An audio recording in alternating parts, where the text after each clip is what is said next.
Hey everybody, and welcome to Comics from the Future. I'm Andy. I'm Matt. We're here with Infinity Flux Comics out of Chattanooga, Tennessee, and this is our big show where we show you some of the biggest and best books that you can pre-order by this weekend. So head on over to infinityflux.net right now where you can start making your pre-orders. That way when these books are released in a few weeks, you don't have to worry about them selling out. You'll have yours set aside for you already, whether you shop locally or we mail them out to you. Either way, you will be all set and good to go. Yeah.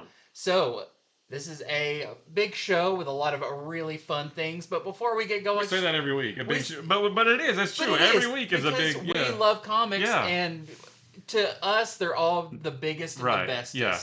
But before we get going with that, just a reminder, make sure to subscribe if you're not subscribed already. If you are, hit the like button. All of that helps us spread the good word of comics, and we would much appreciate it. Less than fewer than 900 subscribers away from 5,000. We're almost cresting there, that yeah. hill. But let's get going with this week's comics, starting with our Prime comic pre-orders. This is the new Fantastic Four #1. This is the start of a new ongoing series. This is still going to be written by Ryan North, who has been writing the previous run, the run that's still going on right now, and the art is by Humberto Ramos, which I'm really excited about. If you picked up the free Comic Book Day Fantastic Four issue, then you saw a preview of what it's going to look like. Now, that story is not going to be in here, I don't think. I think that story was unique to the free Comic Book Day book, but at least it lets you see what it's going to look like, and it looks gorgeous. So, in this one, while battling Doctor Doom, the Fantastic Four are sent into each of the Fantastic Four. Each member is sent to a different era of Earth's history. Although I kind of challenge that because I think in the second issue, Sue gets flung to the future. Oh, okay. So it says Earth. Well, I guess technically that's part of Earth's history. If you're, Yeah. I don't know. Bird's eye view. Yeah, but they are all separated in different time periods, and their only hope of being reunited and making it home is to find something called the Forever Stone, which is a mass of dense granite that is one of the longest lasting rocks on the planet and has stayed intact throughout history. So I think this is going to be really cool. The Ryan North's current run of Fantastic Four has been great, and then you add a phenomenal artist like Humberto Ramos on top of that. So yeah, this is going to be awesome. Spinning out of the pages of One World Under Doom. This is going to be fantastic. No pun intended. I didn't mean to do that. I did not mean to do that. So this is our A cover right here. There's an Alan Davis variant. There is a Alex Ross variant, which that one might be the one that I get. Is that the cover of the trade that collects the might be. Maybe the Galactus stories? Yeah. There's a blank variant. There's a Cliff Chang variant. No, that's the Invisible Woman variant. Correct. Yeah, it's missed opportunity. There's a Ji-Young Lee variant. There's a Leonardo Romero Retrovision variant. I like that one a lot. There's a Lorenzo Pastrovicio Disney What If Fantastic Four #49 homage variant. There's a Mahmoud Asrar foil variant. That's gonna be foil. There's a NetEase Games Marvel Rivals 2-part connecting variant, and I think if you scroll over, like you'll see the other. Well, Yeah. Why is it all on one though? It says it. Oh, #1 and 2. Number 1 and 2. So I'm guessing this is going to be #1. Yeah. And then that's number 2. Okay. And there is a Scotty Young 5-part connecting variant. And I think in the new previews for Marvel, the Invisible Woman is the next one, and she's in a bubble, and you can still see Reed's arms around. So that one's going to be a lot of fun too. And then to go along with this, we also have Fantastic Four #33. Now this comes out 2 weeks before. So Fantastic Four #1 that we just talked about comes out July 9th. This comes out on June 25th. A couple weeks before, and this is the last issue of the current run, still written by Ryan North, and I think the art is by Corey Smith. And in this one, Ben is still in his human form after what Doctor Doom did to him, and the solution for how to fix that can only be found in the past, and the Fantastic Four have to voyage back 436 quadrillion seconds into the Big Bang. And, the tremendous energies there make it unsurvivable unless Herbie is in control of the precise timing required. So, so this is a result of One World Under Doom is going to spin into the new series that comes out just a couple weeks later. And then, of course, a couple weeks after that is the movie, right? So lots of great Fantastic Four stuff coming. I wonder when we're going to get, maybe in this one, we get Ben getting his rocks back. Probably. Because it looks like the #1 he does. He's back to his form. So it'll be nice to kind of like round this part of the story off and then start fresh. Yeah, unless there's an issue, unless the next issue of Wonderworld Underdoom comes out in between these, Yeah. I'm not too sure.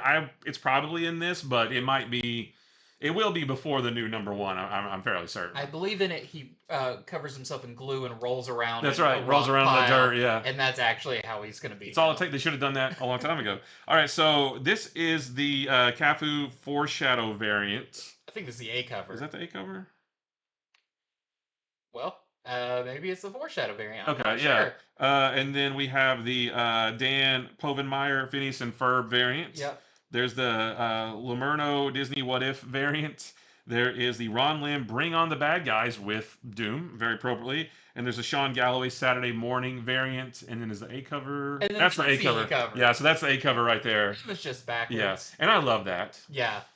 Yeah. Even though now they're doing the Fantastic Zero, it's like, it looks like they're all there. Right, right. Well, next up, we've got a big one. This is Invincible Universe Battle Beast number 2. Now, some of you may have already read this if you got one of the blind bags that contained the special edition of issue number 2. So I know a good amount of people have read this already. Yeah. We've already read this. I've read issue 2 multiple times now. And like we've said from the beginning, before even number 1 came out, number 2 we think is even better than number 1. Because this is really where the story gets going. So, of course, this is by Robert Kirkman and Ryan Ottley. And we've got Battle Beast, who is looking for a worthy opponent, one that can actually present him a challenge, because he's got this this kind of bloodlust rage that he can't hold back, and he wants somebody worthy enough that can maybe even kill him in the end, because that would be a worthy death for him. Well, going forward, his ship's computer does say, like, oh, I think I know of a place and someone that can do this.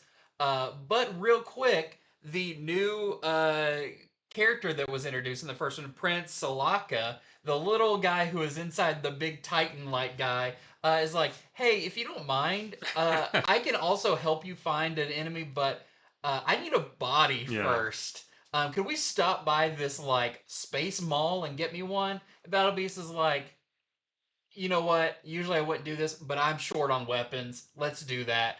And at the space station, that is where he learns about the Blood Games. And, of course, Battle Beast is going to enter the Blood Games. And that's where this issue really kicks off. This is so much fun. This has him fighting so many weird, wacky characters. You know, we get some little twists and turns. We get a lot of really just cool aliens. Yeah. Just, you know, a really expansive universe in this one. I'd say that cover is very representative of what happens in the book. Yeah, this is, and all the people in the background, don't make any of them your favorite character. Right. Because it might not be a good look for them.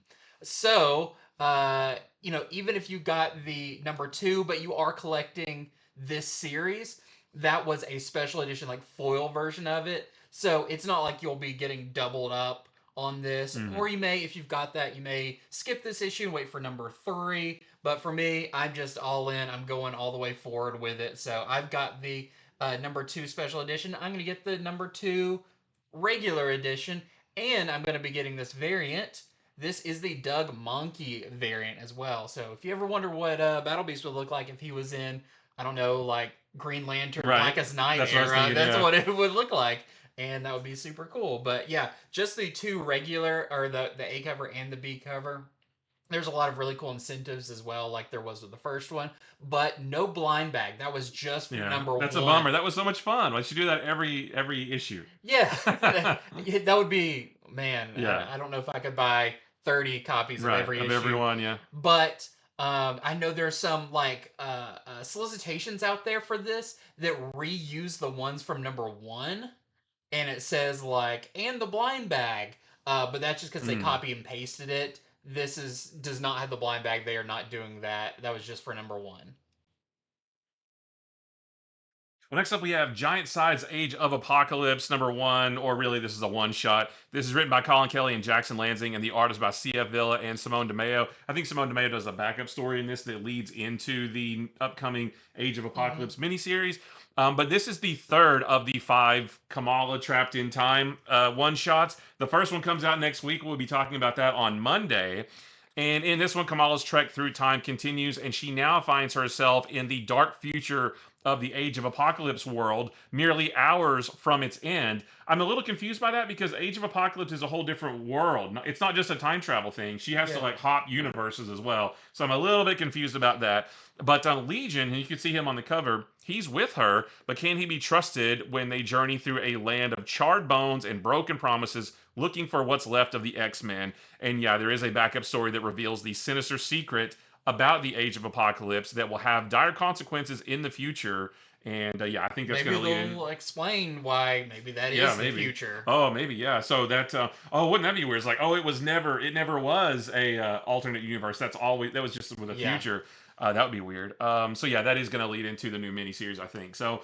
Very excited for the first one of these that comes out next week. We just flipped through it. It looks really cool. It looks really cool. It looks, it's based around the giant size Yeah. X-Men time frame, and Adam Kubert's art in there.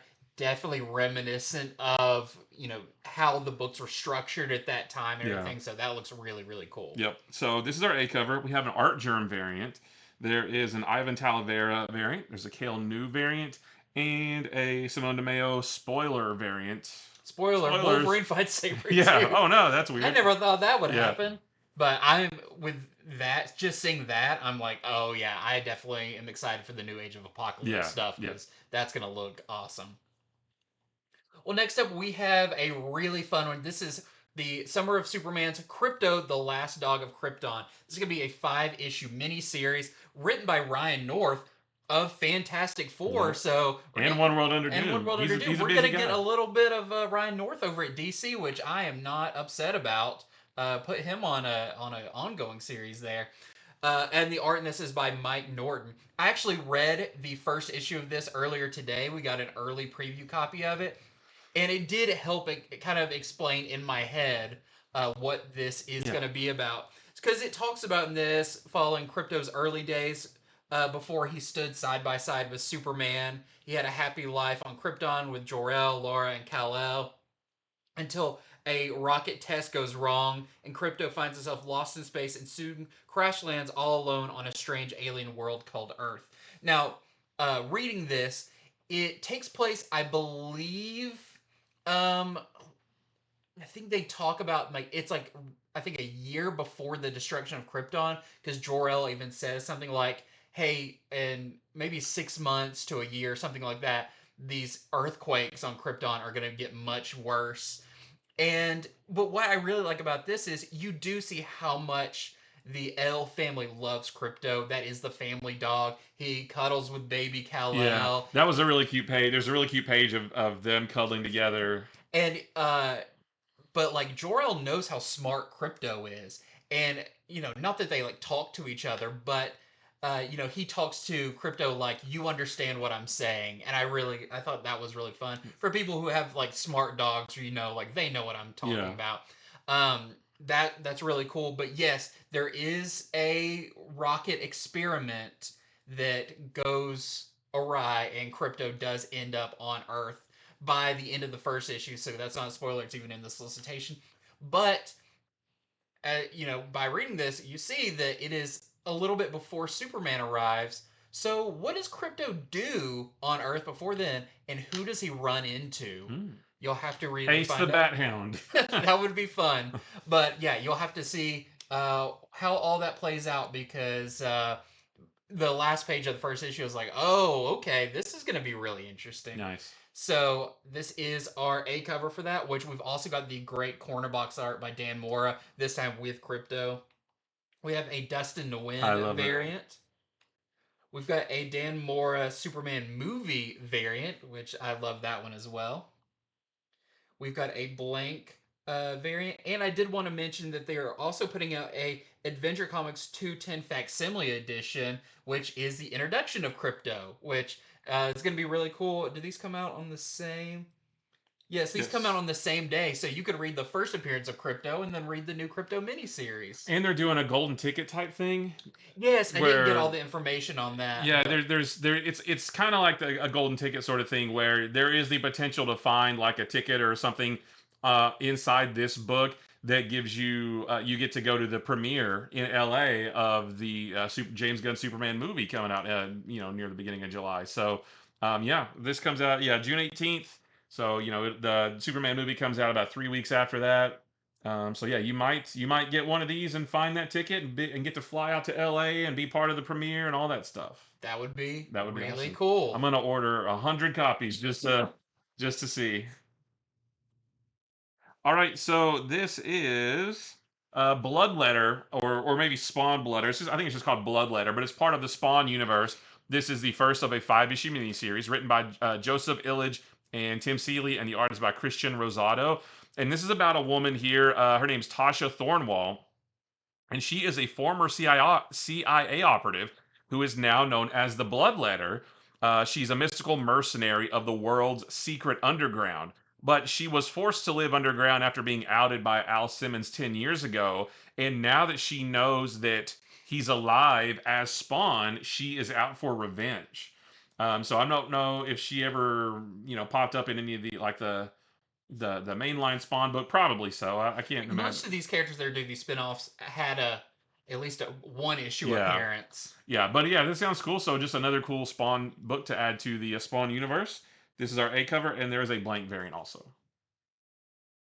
Well, next up, we got to talk about Superman Unlimited #2. #1 came out this week. It was awesome. Mm-hmm. The perfect jumping on point. If you've never read a Superman book, you can go into it blind, not even really knowing Superman's origin or anything Right. like that, and you are good to go. Which I know a lot of people, especially if you're watching this show, you've read a Superman comic before, or Right. you're familiar enough with Superman. But I loved it. On occasion, it's great to have, not like an entire series or a reboot or doing the origin again, but where you feel like I am coming in fresh. Yeah. And I thought that was really cool for the #1 and for Dan Slott to do.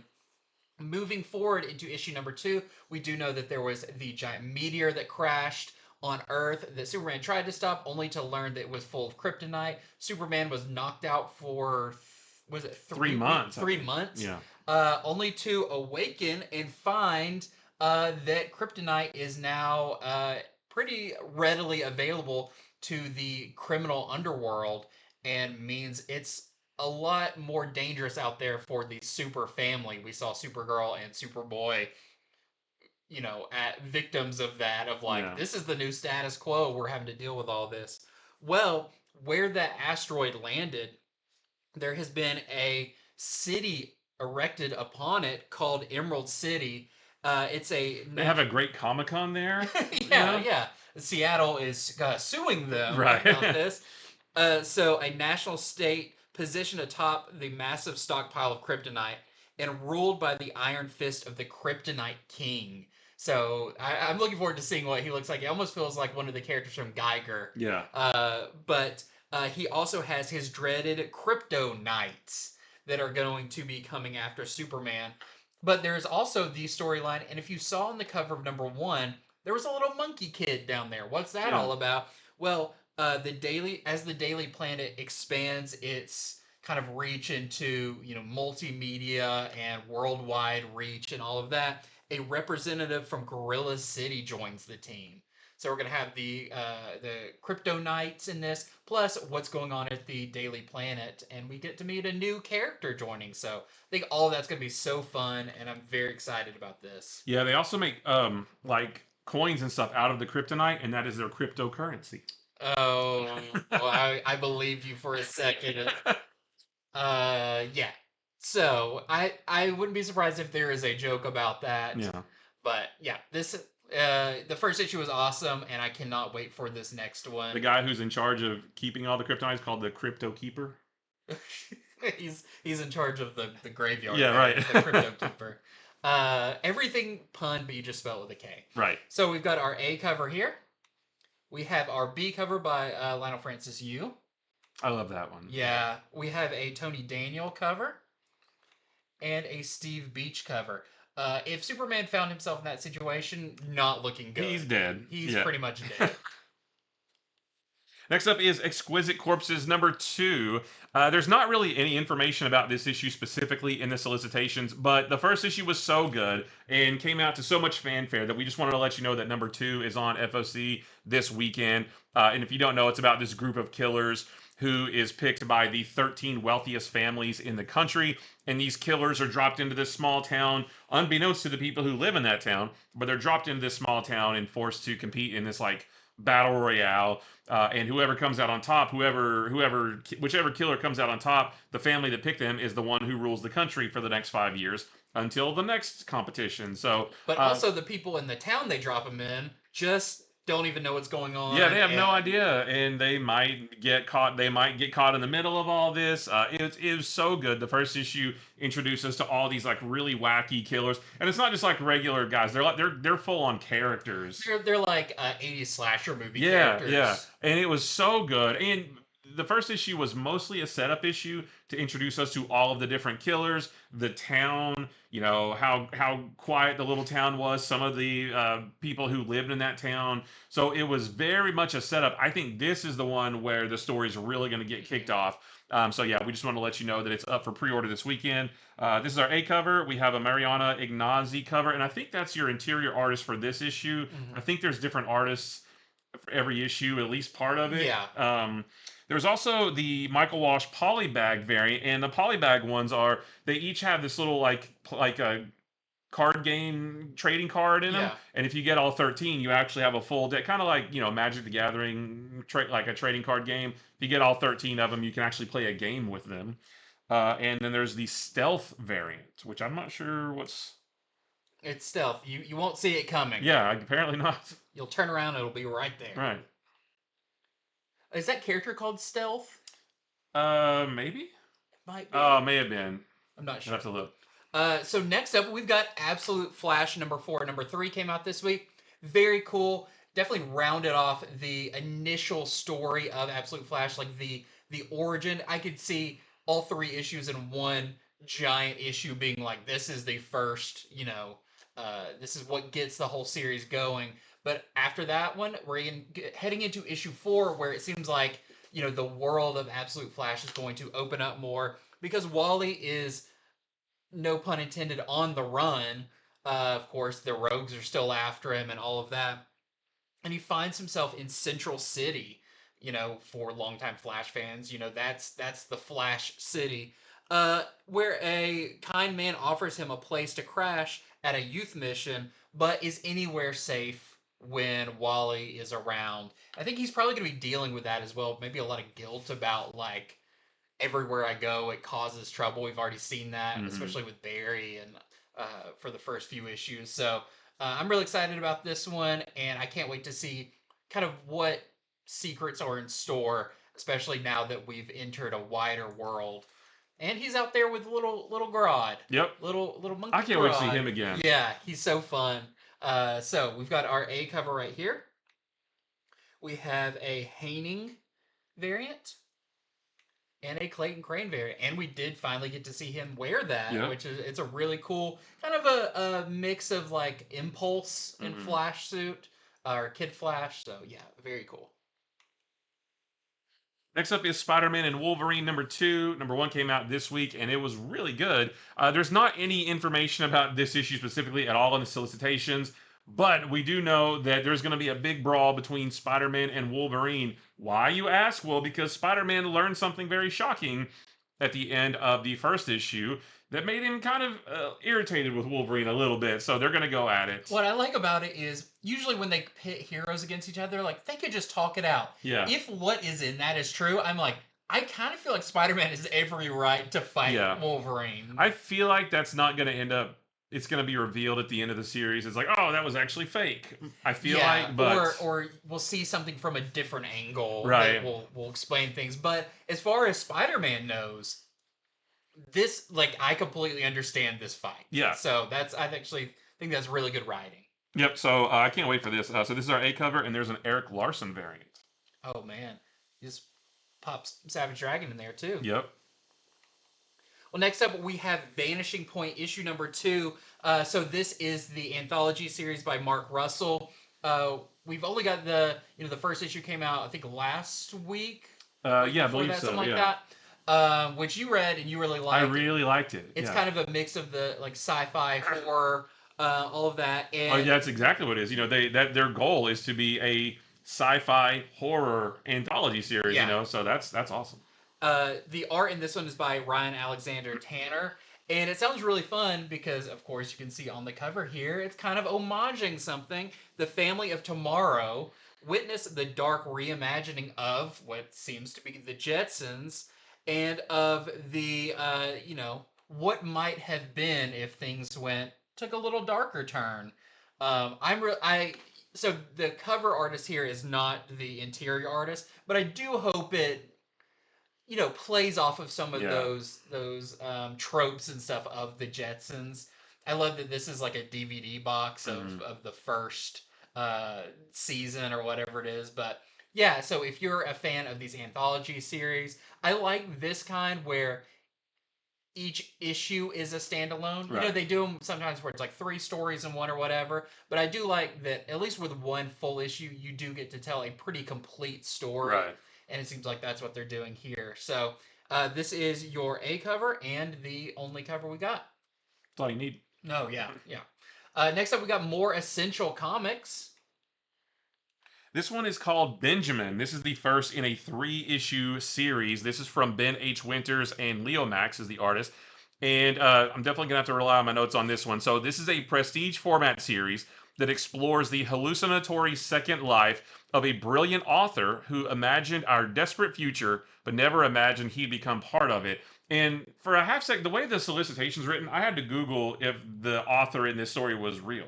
Yeah, and he's when not. I read it too, I was like, is that the writer of the book or? Yeah, so no, it's all fictional.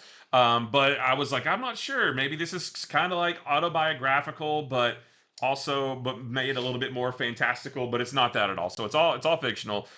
So it's about this guy on the cover here. His name is Benjamin J. Karp. He was a cultural revolutionary who wrote 44 novels and hundreds of short stories.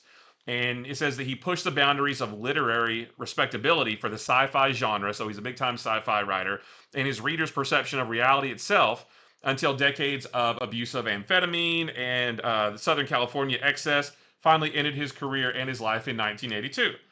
Cut to 2025, and he awakens, he's alive, and he's in a burned out motel on the fringes of Los Angeles. But he remembers dying, and he knows that he shouldn't exist. He shouldn't be there. Is he dreaming? Is he a robot? Is he a ghost? Is he a clone? Is this a simulation? In his own time, Karp pondered all of these scenarios intensely through his fiction. So this is the kind of stuff he's experiencing in 2025 is the kind of stuff that he used to write about in his novels. And now he's being called to investigate his greatest mystery yet, himself. So now this big-time sci-fi writer is himself thrown into a very sci-fi situation, and he's going to have to figure out what the heck is going on. So this is our A cover by Christian Ward. There is a Leo Max variant, so that's your interior artist, although you can't really tell too much from that. And then there's a Malachi Ward variant. Which looks like an old sci-fi novel. Yeah. But that's very cool.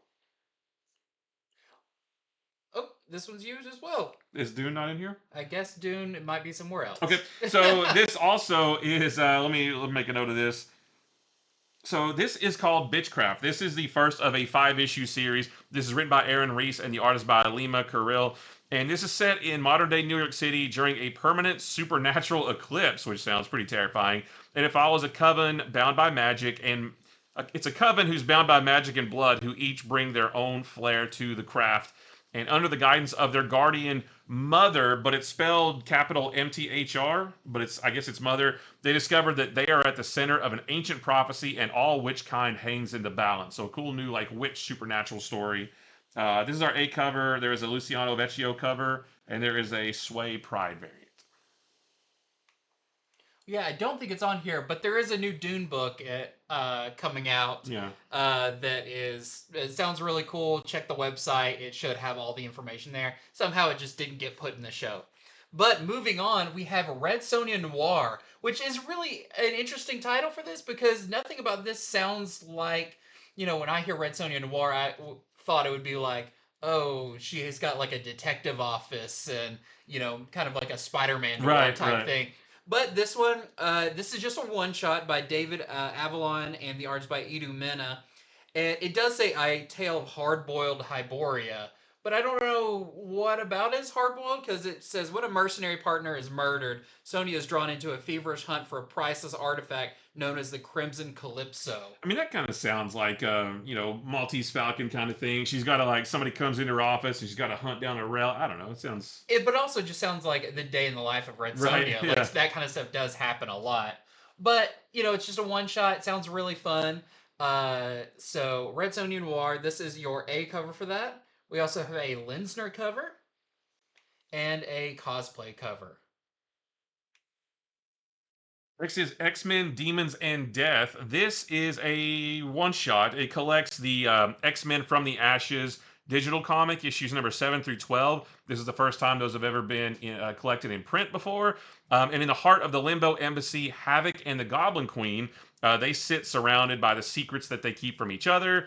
It also features Omega Red, who returns home to the cold mountains of Russia.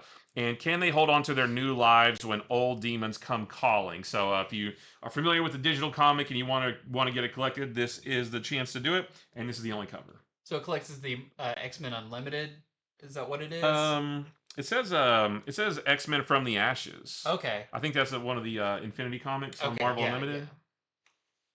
Well, next up we've got Ultimate Spider-Man Incursion. Even though I believe this is Ultimate Spider-Man number 18. Yeah, I noticed this.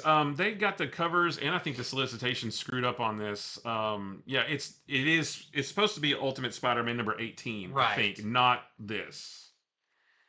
Get a sneeze. Bless you. Anyways, that's what we think about them getting screwed. Yeah. Bless and you. again. Yeah. So this is actually Ultimate Spider-Man number 18, and I'll go ahead and go to the next cover so we can talk about this. This just sounds really cool because Black Cat enlists Richard Parker's aid in the Sinister Six turf war, which I guess we're getting ready for a turf war with them, and Spider-Man gains a surprising ally, which I kind of feel like I know who that's going to be. But we've got some cool ones here.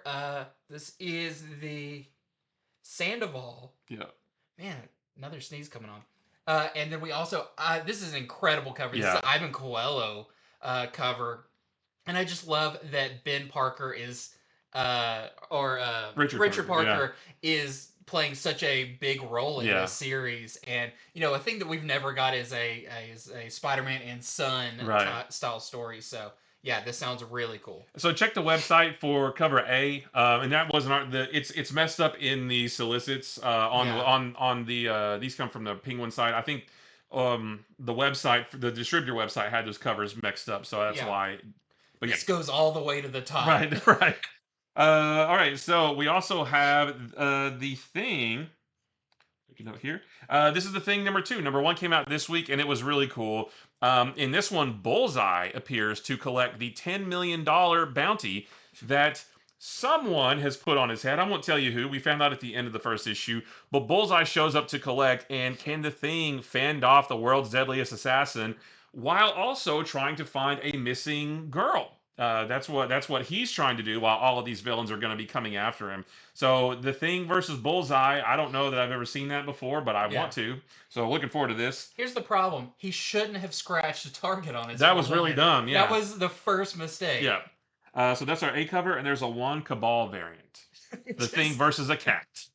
Ooh, I don't know. The cat is black and white like Bullseye's costume. Oh, maybe...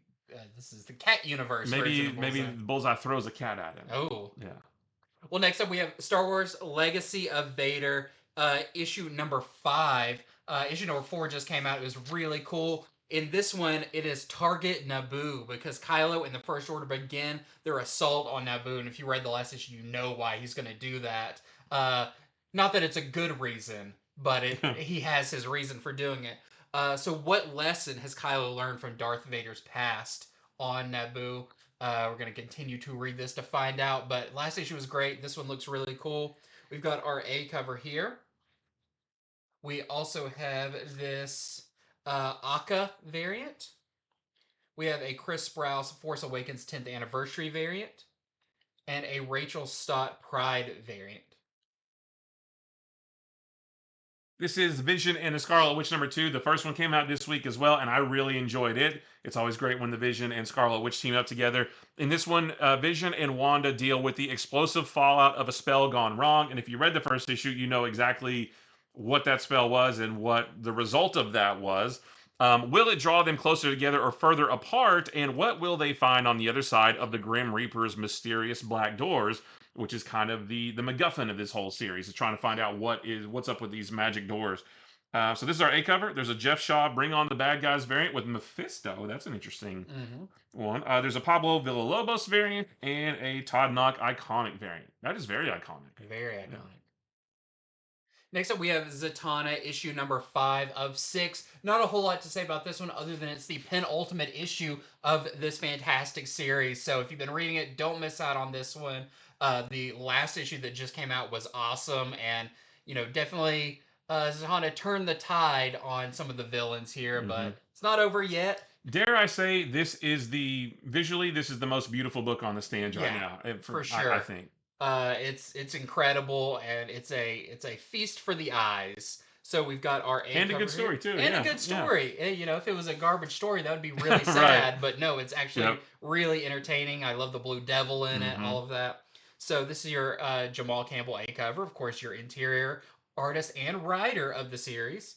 We have a Lozano cover with this giant bunny mascot head. And the little bunny dressed as Zatanna. Yeah. I just got that. We've got a Fumiwara variant and a George Perez Legacy variant, which for the longest time reading Justice League, I guess it was Justice League of America, that series, I didn't know that was Zatanna. Yeah. I thought that was a different character. Yeah, that was the run right before Crisis. That's when you had Aquaman as the leader and Vibe. That was like the Detroit era. Martian Manhunter, which we'll actually be talking about that series a little later on. Yeah. And this is G.I. Joe #8. And in this one, Major Blood is back for revenge against the woman who took his eye, and that is the Baroness. And she's going to have to decide if protecting herself is worth leaving G.I. Joe, or should we stay with them? So it's been a great series. And this is one that they actually talked about on our last retailer call with the Energon universe, about how it's going to someone is going to join Baroness on this as well. Oh, that's right. That's going to be awesome. I can't wait for that. Yeah, someone else is going to be a part of this too that they haven't said yet. But this sounded like a really, really cool kind of side story to everything going on, but definitely like focusing on Baroness.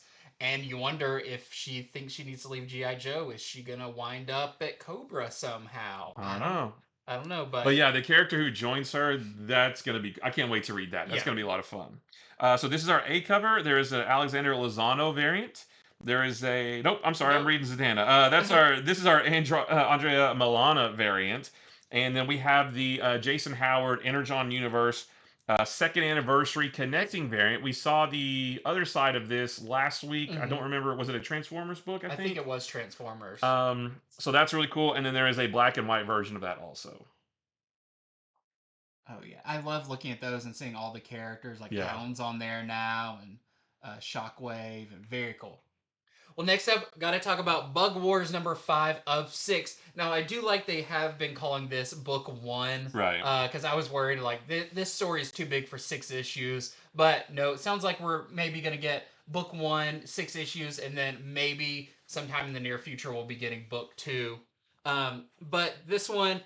Slade Slaymaker, our protagonist, enters the weird web. We saw a bit of that in the end of the previous issue. A mystical cobweb labyrinth full of spider witches, ancient fate-spinning weavers, and the deadliest spiders known to man.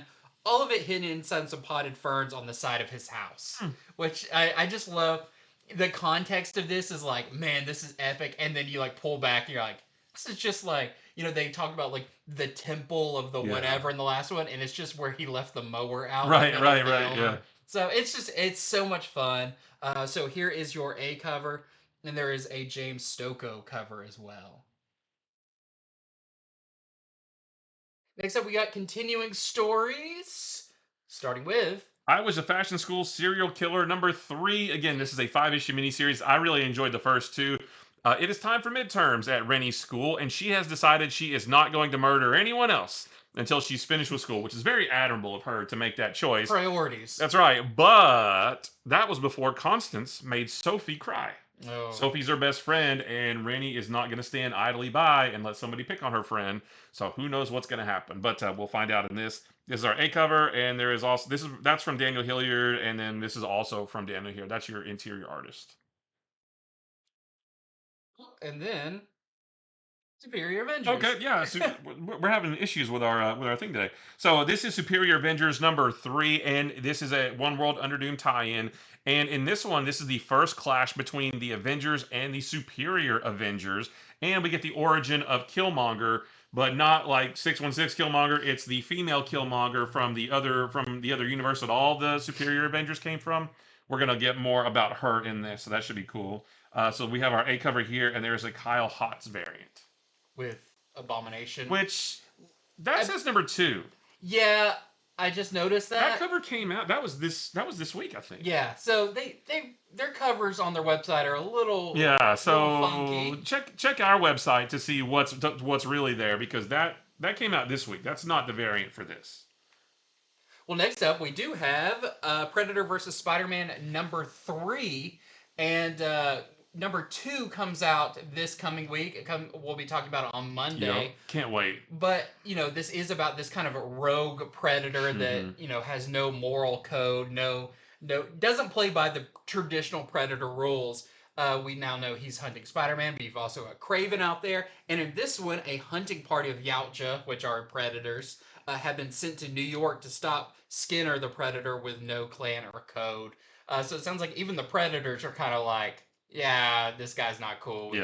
So now you're gonna have a city with Spider-Man, Kraven, a bunch of other predators, and this one rogue predator, which I kind of like how it's escalating. Yeah.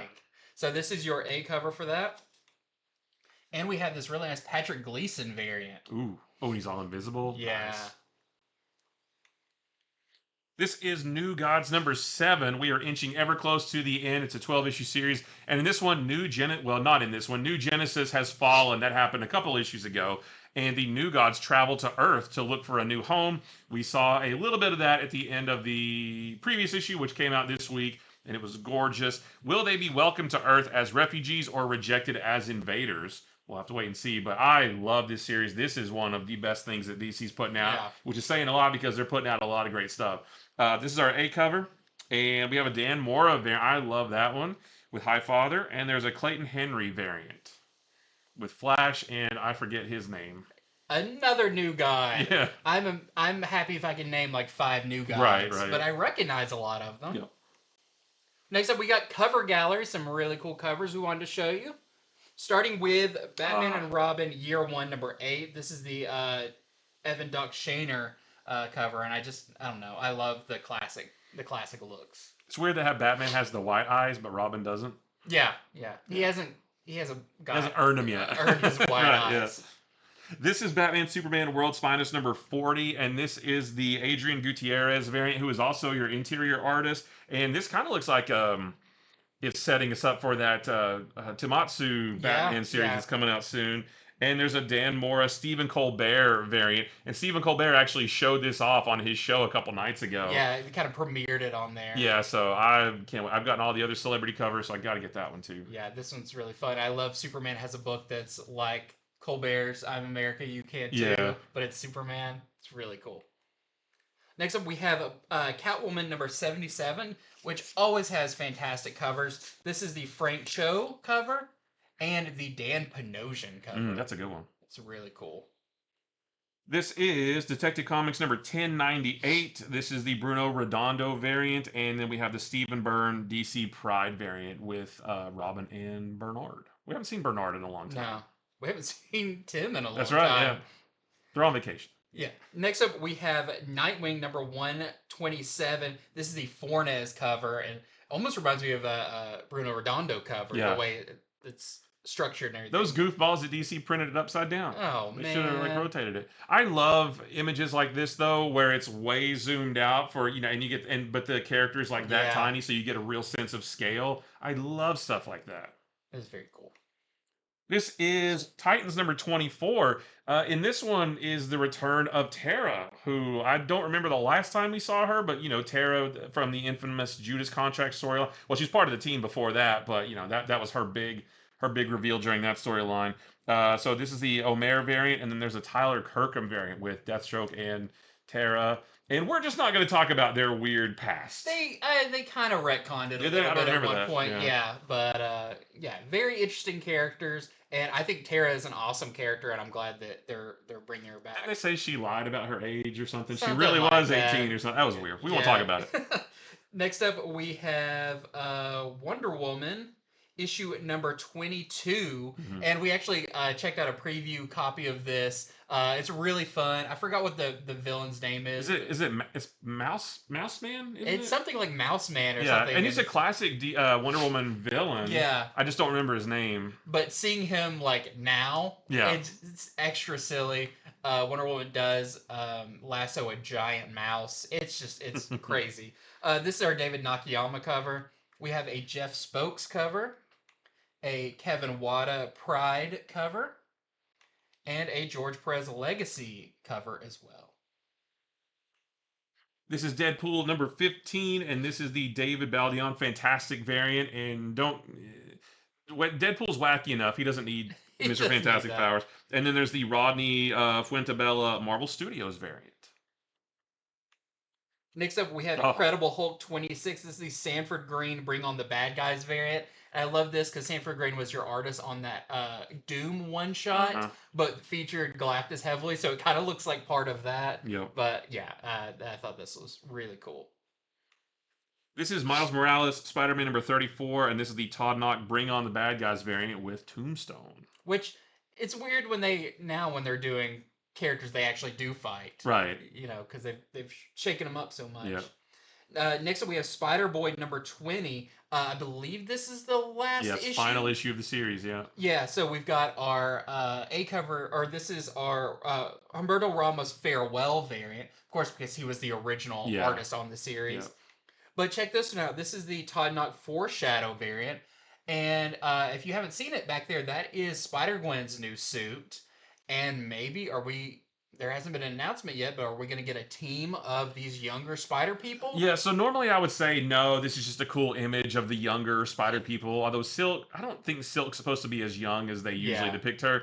But, this is the younger spider people. Normally I would just think, oh, that's a cool cover. But the fact that they call it a foreshadowing variant makes me wonder if they have something in the works. Yeah, I think Silk is roughly Peter's age, isn't she? Well, when she first premiered, they got together a couple times, And, Miles is a bit older, and Spider-Boy is definitely the youngest person on this cover. Yeah. Well, Gwen's in her 20s, right? Yeah. This is the Uncanny X-Men number 16 Marvel Animation variant. There is a Aka Jubilee variant, and then a Netho Diaz Bring on the Bad Guys variant with a Leader. I love the Leader. And I don't know the last time we saw him. I want him to come back. I saw him in a movie. Kind of. But I would like to see the X-Men fight him. Yeah. Then we also have Wolverine and Kitty Pryde number 3. This is the Amanda Connor variant, and I love that Kitty Pryde gets her own ninja suit. Yep. Samurai suit. Next up, we got Bookshelf Collected Editions, big old books that you'll want to read. Starting with... This is the Absolute Superman Volume 1 called Last Dust of Krypton. This is going to... So, again, DC, great job. They're releasing the hardcover and the trade paperback at the same time. So you can pick whichever one you want. The hardcover is $24.99. I don't have the price. Oh, yeah, dude. $17.99 for the paperback. And it's going to collect Absolute Superman numbers 1 through 6. My favorite Absolute book of all of them. So, yeah, definitely grab this one if you haven't read it yet. So the hardcover and trade paperback. And they have the same cover, too. Yeah. So pick which one you want. Next up, we have Batman by Tom King Omnibus Volume 1. This is a famous and infamous run of Batman. So this is going to be collecting Rebirth number 1, Batman 1 through 32. It does have the Batman Elmer Fudd special, which is not really part of that run. Detective Comics 941 through 942, The Flash 21 and 22, Nightwing 5 and 6, and a story from Batman Annual #1, which I believe the Flash issues are because of the Button story, storyline, yeah. the Watchmen thing. But I really like the beginning of this run. I know some people didn't like the Gotham and Gotham Girl story. I like that. I thought that was really interesting. I think people have mixed feelings because of the wedding. So my hot take is, it's very controversial, the Tom King run. I liked the Tom King run. Yeah. I think people don't like it just because of the bit in the middle with Batman and Catwoman not getting married after Yeah. being teased for so long. But that was only like in the middle. Like you Yeah. have like 70 issues of stuff. So I think it's really good. Got a really good Bane story in there. Yeah, that'll be. Hopefully, they'll do another omnibus, and they'll have City of Bane in the back of that. And yeah. So all that being said, if you've heard like, oh, people don't like the Tom King run of this, it's because of the wedding that never was. Right. Which was not Tom King's fault. He always intended for them to get married, but editorial kind of said you can't do that. But the stuff surrounding it is really good, and I actually think it reads better collected because there are some issues that don't have a lot of dialogue. They're very they're structured really interesting. There's ones where Batman's just walking through the desert. Isn't this run where we got the War of Jokes and Riddles? Was that Tom King's run? That story was awesome. Yeah, Joker and Riddler going to war against each other, mm-hmm. and it kind of shut down the city, and like that was great. And I think that's in this one, if I remember correctly. Early part of the yeah. So this is really cool, and this is going to be $125 for all those books that we've got some Flash in there, got some Detective, some Nightwing, so a lot going on there. Yeah, when I hear people say they don't like this run, I don't understand. I thought it was really good. So next we have the Batman Detective Comics by Mariko Tamaki omnibus, and this kind of came out. This was running right around the same time. This is going to be $125. It collects Detective Comics number 1034 through 1061. It has the Future State Dark Detective 4-issue thing in there, and there's a lot more stuff in here too. A lot of these stories have great Dan Mora artwork. And Ivan Rice. Yeah, and Ivan Rice. This was some of Dan Mora's, not his first necessarily, but his earlier interior pencil work for DC. So yeah, this is a pretty cool run too. Yeah. Next up, we were talking about this just earlier. This is DC Finest Justice League of America: The Return trade paperback. So this is collecting what is known as the Justice League Detroit era, even though that's not what the series was called. This is Justice League of America. But this is a very interesting time frame. Like you said, this is right before Crisis. You've got some really interesting additions to the team. Like you said, Aquaman leading the team. You've got Zatanna, Elongated Man, Vixen, Vibe, Gypsy, Steel. They're all... What I liked about this is it brought up characters that never had a spot on the Justice League or maybe weren't big enough to be on the Justice League actually joined. It made some really interesting stories. So you've got creators like Jerry Conway, J.M. DeMatteis in this. It's really good, and I think Red Tornado is in this a lot too. Okay. I had a ton of issues from this era because of all the Aquaman in it, and I loved it. So this is really, really fun. And like all of these, this one is going to be $39.99. I'm excited for this. This is the DC New Frontier Compact Comics edition. This is going to be $9.99, just like all the other Compact Comics, and it collects the entire New Frontier story. I have the oversized hardcover of this. I have the absolute version on pre-order, and I think I might still get this just to like keep it in my backpack or something because I love the New Frontier. From Darwyn, Cooke. It's kind of like DC, but kind of like set in the 50s, and like it was just so great. Like it was so well. The whole thing felt so like, almost a what if the entire DC universe happened in that time. Yeah. There was a great animated version of this. Oh, the movie is so great. Yeah, so I can't wait for this. $10 for the New Frontier. You cannot beat that. Yeah. If you've never read it, read it. Read it. Next up, we haven't been talking about these, but I did want to bring it up because these are hot sellers right now, especially for people who have not read Invincible yet.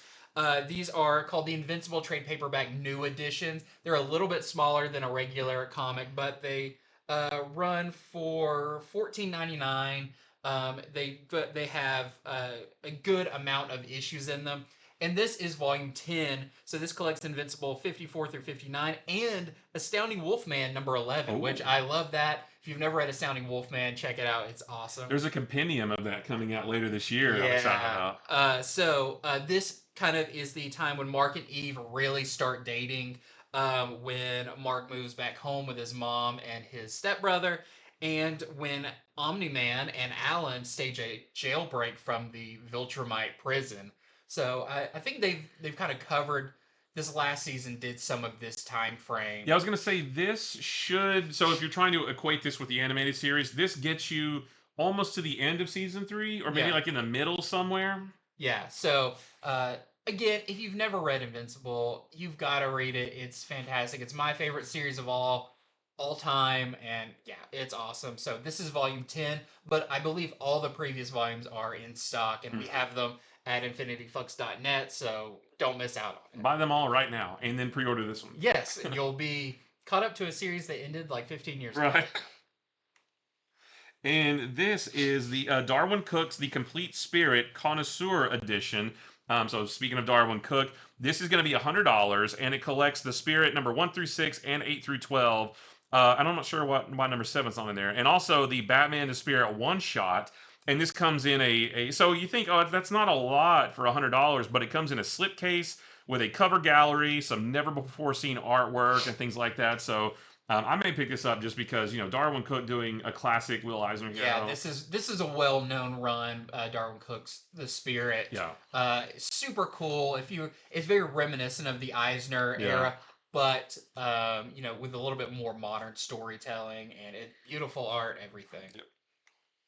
Next up, we have Civil War, the Marvel Premiere Collection, and these are kind of like DC's compact comics. They're a little bit bigger and a little bit more expensive, but this is going to be $14.99 for this. It collects issues 1 through 7 of what is maybe the most well-known modern Marvel event. Yeah. I think Civil War may, go down in history as like the 2000s most well-known Marvel event. So if you've never read it, Mark Millar, Steve McNiven, fantastic story. So many things were changed by this. This was another one of those things that we talk about, like, actually did kind of change the Marvel Universe for a decent amount of time. Yeah, the effects of this lasted for a good 2 or 3 years throughout all the Marvel comics. They kept referencing the Registration Act and all that stuff. I mean, it persisted. Yeah, and of course we had the movie that kind of touched on a little bit of this story, all of that. So yeah, issues 1 through 7 for $14.99.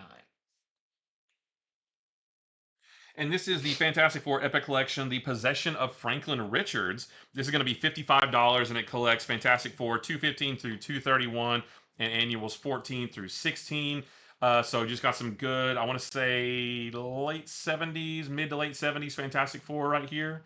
And Franklin Richards, let's just say he's important. Yep, you might see him sooner rather than later on the silver screen. In the Silver Surfer's reflection. Next up, we got some new printings to talk about. We're going to start off with, of course, Absolute Batman still being printed. We've got Absolute Batman number 5, the second printing. We've got Absolute Batman 6, the second printing, and Absolute Batman 7, second printing. So, I know for some of us, you're like, how could, I've already got these, everything. There's still people discovering the wonders of the Absolute Universe, coming in, being like, oh, I'm missing, especially if they got started a little bit after the Absolute books got started. Some of those issues, stores couldn't keep up with orders and everything. So people are still catching up on this. They're discovering it, and it's great that they're still keeping these in print. This is Batman number 619 facsimile edition. So this is the end of the original Hush storyline. They did them all. They did facsimiles for all of them, and now we're at the end. We have a regular cover, and there's going to be a foil version as well, and also probably a blank sketch variant. Probably. Well, next up, we have Exquisite Corpses number 1, second printing. So, and this is cool because I believe this is a kind of a wraparound cover. Yeah, those are all your killers right there. Yep. So, yeah, if you missed out, if your store sold out of the first one, I do believe we still have some left, but they are selling fast now that kind of word's gotten around about how great this book Yeah. is. You may want to pick up the second printing as well, and I love that it does have a different cover.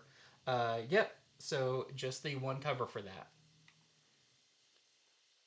And this one's yours. Oh, Yeah. and we also have Spawn: The Curse of Shirley Johnson #1. This also came out this week. I actually thought this was really cool. If you are a fan of the Spawn, classic Spawn, definitely like the Capullo era of Spawn, this is very much reminiscent of that, spinning out of Spawn issue #5 with Shirley Johnson.